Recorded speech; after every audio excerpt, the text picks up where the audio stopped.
Saya diberi judul ceramah amalan-amalan apa tadi?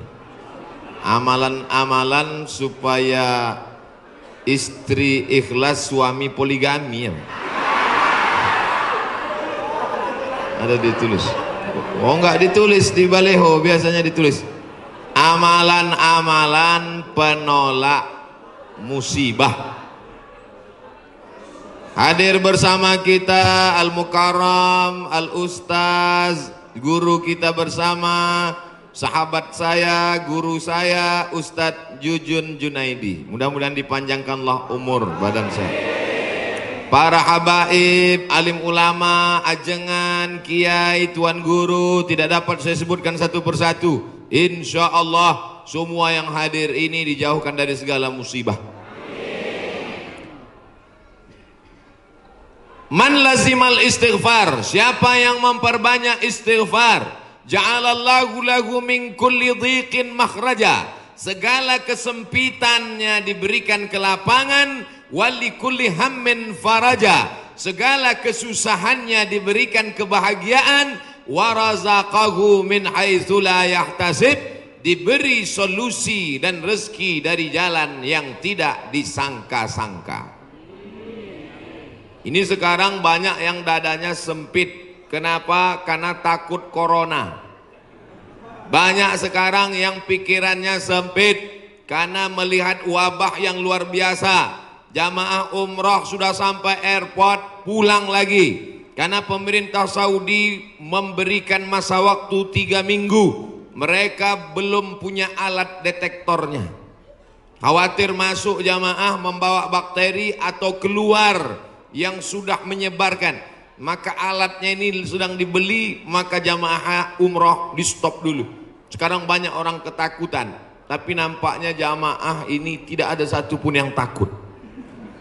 Bahkan ada orang yang sekarang takut bersalaman karena tangannya itu dikhawatirkan membawa kuman-kuman penyakit. Kemana-mana pakai penutup mulut, masker. Harga masker satu kotak sudah naik 2,9 juta. Tapi jamaah pagi ini tidak ada yang takut bersalaman. Tangan saya hampir copot tadi ditarik. Tidak ada yang takut cipika-cipiki. Saya ditarik-tarik, dipeluk. Ini nampaknya jamaah memang siap mati. Bukan, tapi tingkat tawakal dan berserah dirinya kepada Allah sudah putus. Insya Allah kita semua diselamatkan Allah Subhanahu wa ta'ala. Jadi yang pertama amalannya adalah memperbanyak istighfar. Astaghfirullah Rabbal baraya, astaghfirullah minal khataya. Bagi yang mau pakai lagu-lagu begitu, yang nggak suka lagu diam-diam aja. Astaghfirullahaladzim, astaghfirullahaladzim, astaghfirullahaladzim, astaghfirullahaladzim, astaghfirullahaladzim. Yang mau panjang astaghfirullahaladzim alladzi la ilaha illa huwal hayyul qayyum wa atubu ilaih. Yang mau lebih panjang sayyidul istighfar. Allahumma anta rabbi la ilaha illa anta khalaqtani wa ana 'abduka wa ana 'ala 'ahdika wa wa'dika ma sata'tu a'udzubika min syarri ma sana'tu abu laka bi ni'matika 'alayya wa abu bi dzambi faghfir li fa innahu la yaghfiru dzunuba illa anta. Yang belum hafal tulis di Google Sayyidul Istighfar. Enter, pilih image, gambar, print, baca, jadikan sebagai wallpaper desktop, dihafal, di print, tempel di dapur dekat kompor. Pagi-pagi sambil masak, Allahumma anta rabbi la ilaha anta khalaqtani wa ana 'abduka. Siang masak, baca lagi, memperbanyak istighfar. Janji Rasulullah sallallahu alaihi wasallam, man lazimal istighfar, siapa yang memperbanyak istighfar, ja'alallahu lahu min kulli dhiqin makhraja, segala kesempitan hidupnya diberikan kelapangan, wa min kulli hammin faraja, segala kesusahannya diberikan kebahagiaan, wa razaqahu min haitsu la yahtasib, diberi rezeki dari jalan yang tidak disangka-sangka. Maka percaya nggak sama ucapan Nabi? Yang nggak percaya ya nggak apa-apa, lihat aja nanti. Corona sudah siap menyerang. Bapak Ibu yang dimuliakan Allah Subhanahu wa taala, tidak ada yang bisa menolong kita kecuali Allah. Tidak ada yang bisa menenangkan batin jiwa kita kecuali Allah. Maka ingat-ingat banyak-banyak Allah. Dosa kita banyak, silap kita banyak. Siapa yang tak berdosa? Angkat tangan. Yang nggak berdosa itu cuma 3. Orang tidur, anak bayi, orang gila. Dikatakan orang tidur sudah bangun dari tadi. Dikatakan anak bayi sudah akil balik. Yang ngaku nggak punya dosa, alternatif tinggal pilih nomor 3. Rufi'al qalamu an thalathatin, diangkat penanya, catatan amalnya tidak berjalan dari 3 orang. Semua kita ini ada buku catatan amalnya. Iqra kitabak, baca buku catatan amalmu. Kafa binafsikal yauma 'alaika hasiba. Cukuplah buku itu sebagai penghitung, pencatat segala perbuatanmu. Tapi ada orang yang tidak dicatat amalnya. Anin na'im hatta yastayqiz, orang tidur sampai bangun.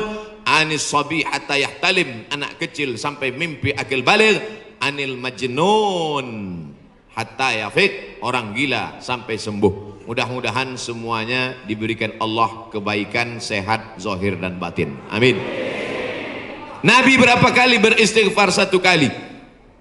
Wallahi demi Allah, inni la astaghfiru ila rabbi wa atubu ilaih. Aku beristighfar 1 hari, kata Nabi, mi'ata marrah, 100 kali sehari. Istighfar Nabi 100 kali. Ini 20. 1, 2, 3, 4, 5, 6, 7, 8, 9, 10, 11, 12, 13, 14, 15, 16, 17, 18, 19, 20, 21, 22, 23, 24, 25, 26, 27, 28, 29, 30, 31, 32, 33, 33, 66, 99. Jadi 3 kali ulang. 1, 2, 3. Kanan, kiri, kanan. Tapi ada juga ustadz yang melarang jangan istighfar pakai tangan kiri, karena kiri untuk cebok. Ada jamaah yang pakai kiri. Pas ditegur sama kiai, kamu kenapa pakai kiri? Saya ceboknya kanan.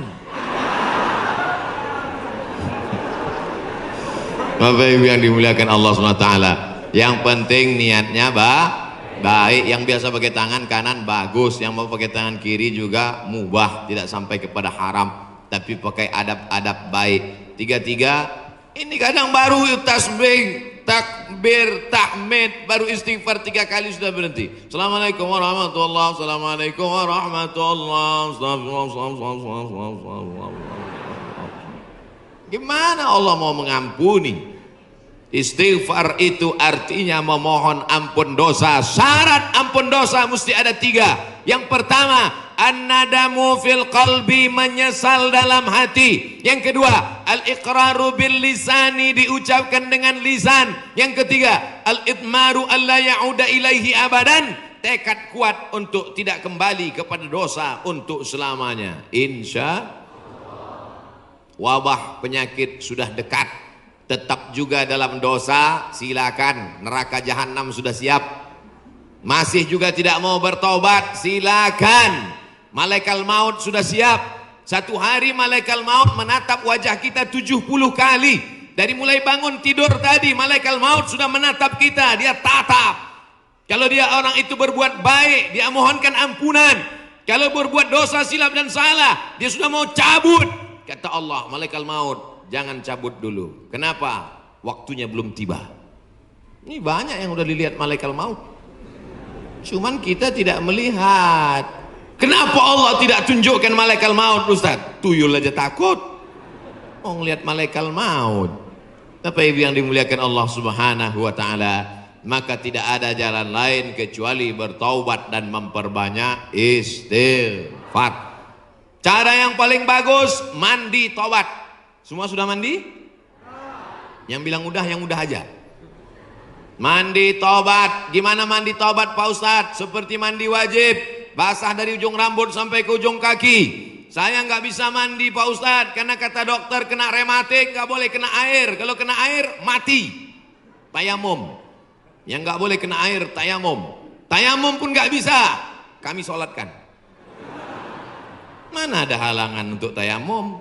Itulah sayangnya Allah. Dia tahu ada orang yang nggak bisa kena air, maka dikasih dispensasi.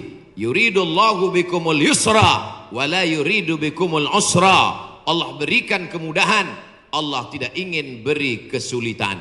Ini yang pertama. Bapak Ibu yang dimuliakan Allah Subhanahu wa taala.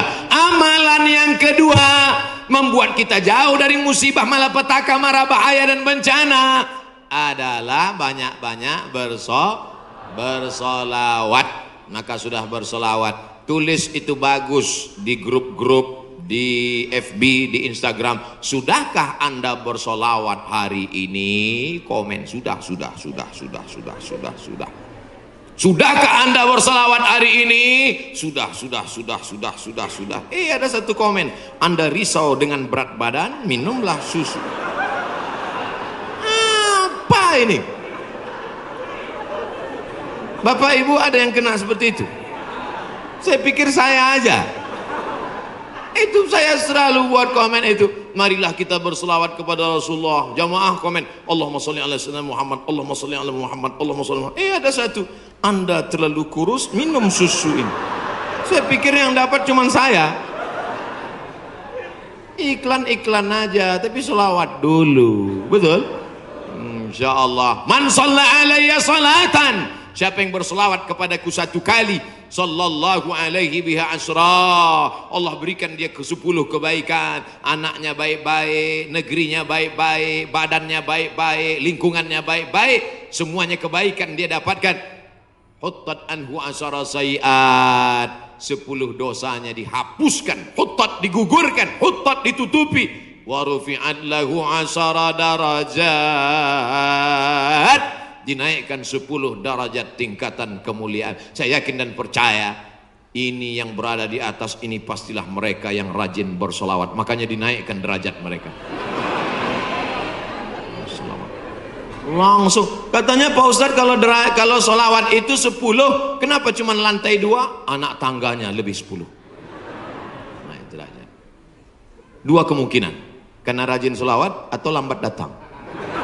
Oh tidak, karena di sini perempuan dimuliakan. Siapa yang mengatakan perempuan dihinakan? Siapa yang mengatakan perempuan tak boleh masuk tempat ibadah? Justru di tempat kami Ustadz, perempuan dimuliakan, diletakkan di tempat yang tinggi. Betul? Ini bagus. Arsitek-arsitek yang mau bangun masjid, tiru Masjid Al Hasan Bumi Panyawangan, Dewan Kemakmuran Masjid Al Hasan Bumi Panyawangan. Tiru masjid ini. Ini bagus, karena kadang ada dibuat perempuan di belakang, perempuan di atas.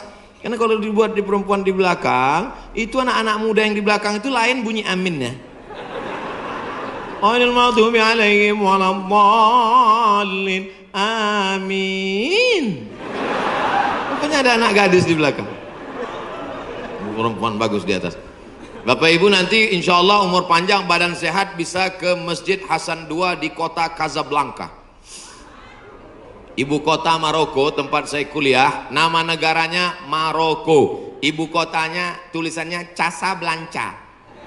Cara bacanya Casablanca. Casa artinya rumah, Blanca artinya putih. Casablanca rumah warna putih. Bahasa Arabnya ad-darul bayda, dar rumah, bayda putih. Rumah putih. Di sana ada masjid di tepi laut Mediterania, dibangun oleh Raja Hasan II, dan perempuan dibuat di atas. Laki-laki semua khusyuk di bawah. Saya kira ini meniru arsitektur masjid dunia, insya Allah. Cantik luar biasa. Ada kaligrafinya, Masya Allah. Saya yakin semua orang yang masuk ke masjid ini semua berdecak kagum seperti melihat kucing.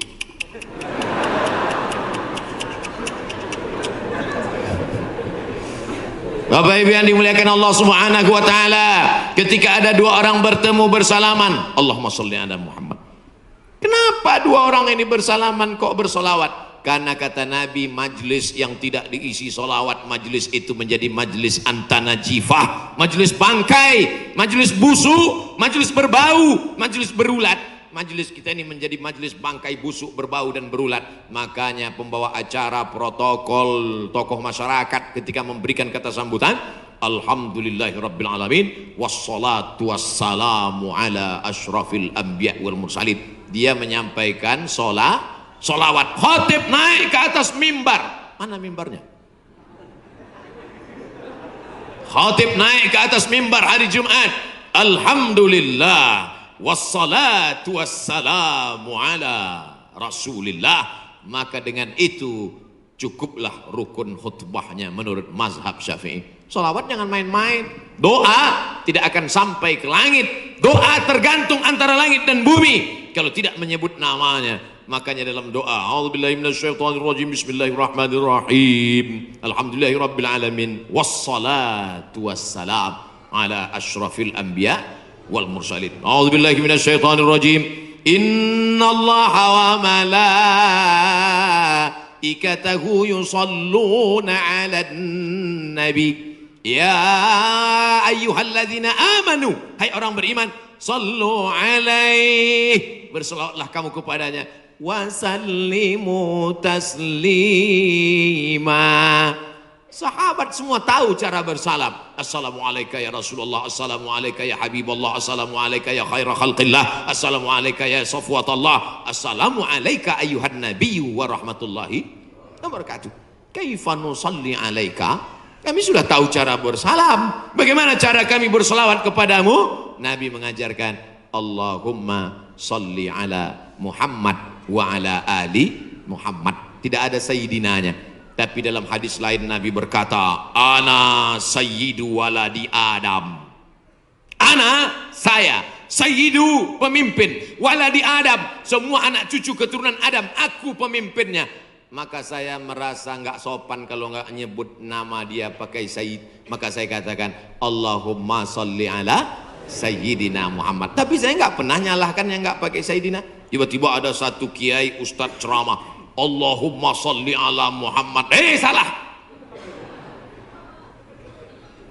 Tapi saya merasa saya bersopan santun. Protokol memanggil. Berikut ini, mari kita panggil penceramah kita hari ini yang akan menyampaikan tausiah. Mari kita dengarkan bersama. Yang akan menyampaikan tausiah di masjid kita adalah Somad.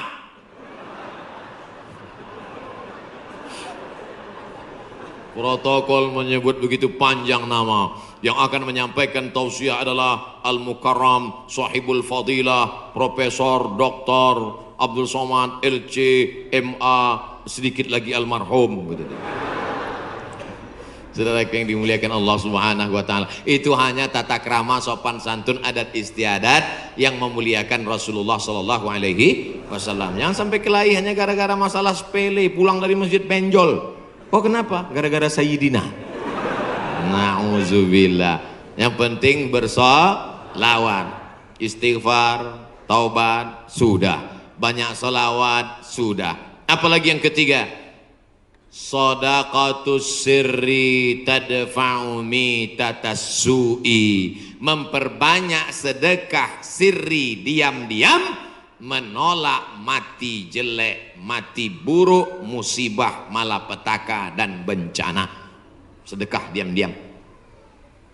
Pak, saya mau sedekah. Iya, tapi saya mau mengamalkan sedekah diam-diam. Jangan tulis nama saya. Kami pengurus masjid mau nulis di dinding Pak, whiteboard. Jangan, kalau mau tulis hamba Allah aja. Berapa Pak? 2.000. Aduh.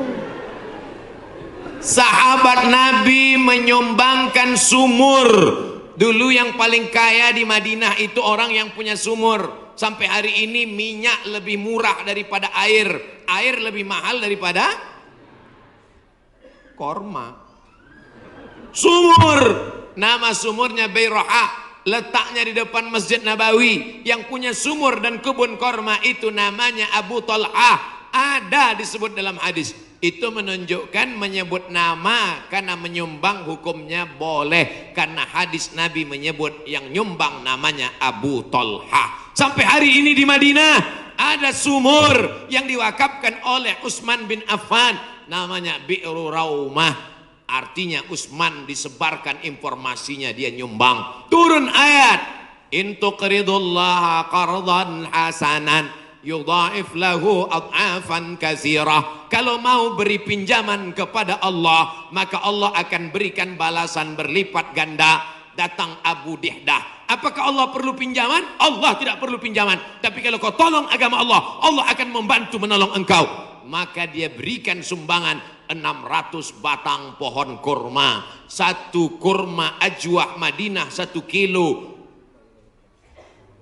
50 rial. Tapi karena kita udah lama kenal, 40 aja ambil. 250.000 Pak 1 kilo. Semuanya ada 600 batang. Berapa miliar itu? Hitung sendiri nanti di rumah hitung. Ada 600 batang. 1 kilonya korma ajwah 50 rial. Kualitas bagus dari Madinah asli. Man tasabbaha, siapa yang pada waktu paginya makan 7 butir korma ajwah, maka dia tidak diganggu setan, tidak bisa kena sihir santet, dan tidak kena racun. Makan 7 butir pagi, itu 1 hari. Siapa yang nggak percaya hadis ini, besok pagi makan 7 butir, habis itu cari dukun santet. Aku udah makan, santet.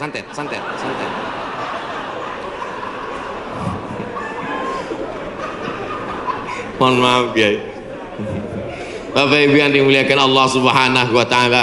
Makanya kita kalau mau tolak bala, menolak musibah, di kampung saya ada namanya istilah sedekah tolak bala. Di tempat Bapak Ibu ada?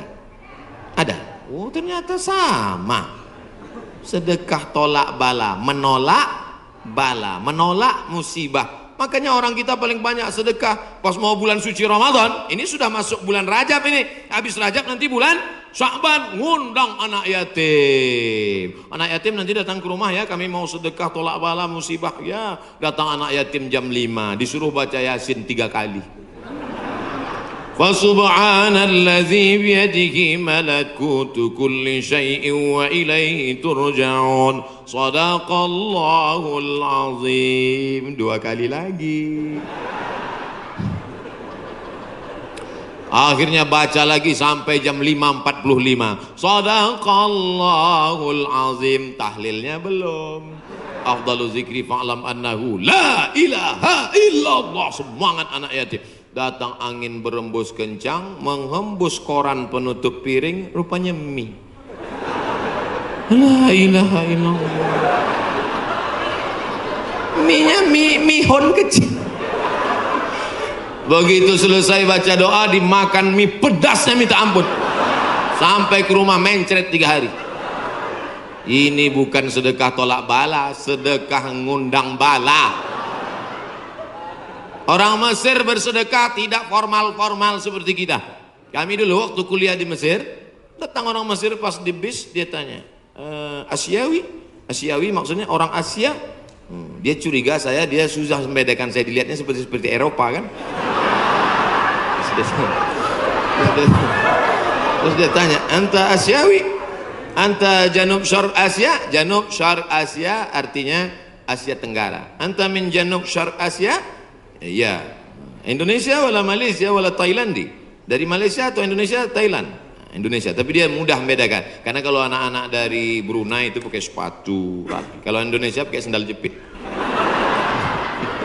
Krisis moneter 97-98. Ketika itu harga $1 20.000, susah. Maka langsung orang Mesir ngambil dompet, ngeluarin 200 pon, dia kasih. Khud miten gini, ini ambil 200 pon, nanti makan sama teman-teman buka bersama ya. Gitu sedekahnya. 30 hari selama bulan Ramadan di Mesir. Tahun 99 30 hari, tahun 2000 30 hari, tahun 2001 30 hari, tahun 2002 30 hari. 4 kali Ramadan nggak pernah masak buka puasa. Sedekah orang Mesir itu luar biasa. Kalau orang Makkah, orang Madinah banyak sedekah, biasa. Karena orang Makkah Madinah itu kaya-kaya, karena banyak minyak, digali tanah keluar minyak. Tapi Mesir miskin, sama seperti kita, susah. Tapi sedekahnya luar biasa. Itu bulan Ramadan ada namanya Maidatur Rahman. Maidah meja makan, Rahman meja makan Tuhan. Kenapa? Karena nggak diketahui entah siapa yang nyumbang. Jam 6 sore anak Indonesia sudah duduk manis. Setiap 3 hari tukar menu, 3 hari tukar menu. Hari pertama ayam, Ayam itu potongnya cuma 2 kali saja. 1, 2, 1, 2, seperempat, seperempat, seperempat, seperempat, seperempat. Mau paha atau dada, seperempat, seperempat, seperempat. Bukan seperti tempat kita, ayam itu dipotong.